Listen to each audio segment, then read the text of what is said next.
ఊరు వాడ బడి గుడి హైవే ఎక్కడ సందుకి బెల్ట్ షాపులు. అక్కడనేమో సీఎం గారు మన రాష్ట్ర సీఎం బెల్ట్ షాపులు ఉంటే బెల్ట్ తీస్తా అంటున్నాడు. మళ్ళీ ఇక్కడ చూస్తే విచ్చలవిడిగా బెల్ట్ షాపులో మద్యం అమ్మడం జరుగుతుంది. ఇది అందరూ చూసిన విషయమే. అయితే ఈరోజు ఆ పిల్లోడు మద్యం సేవించడం వల్లనేని వాళ్ళు నమ్ముకున్న ఈనాడు పేపరే మద్యం మత్తులో జరిగిందని చెప్పి రాసిన సంఘటన ఉంది. ఆ పిల్లోడు ఆ టైంలో మద్యం దొరకకపోయింటే ఆ పిల్లోడు ఆ పరిస్థితిలో ఇదే పెద్ద టేకూరు చిన్న టేకూరు మధ్యన పెట్రోల్ బంకులో సీసీ ఫుటేజ్ ద్వారా ఆ పిల్లోడు రౌండ్ కట్టు కొట్టడము, ఆ పిల్లోడు అరచడము గట్టిగా, ఆ పిల్లోని బిహేవియర్ సీసీ ఫుటేజ్ ద్వారా బయటకు వచ్చింది.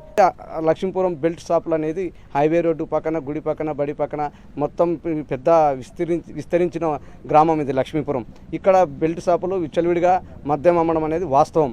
20 మంది మరణానికి కారణమైంది చిన్న వయసులో మందు సేవించడం వల్లనే.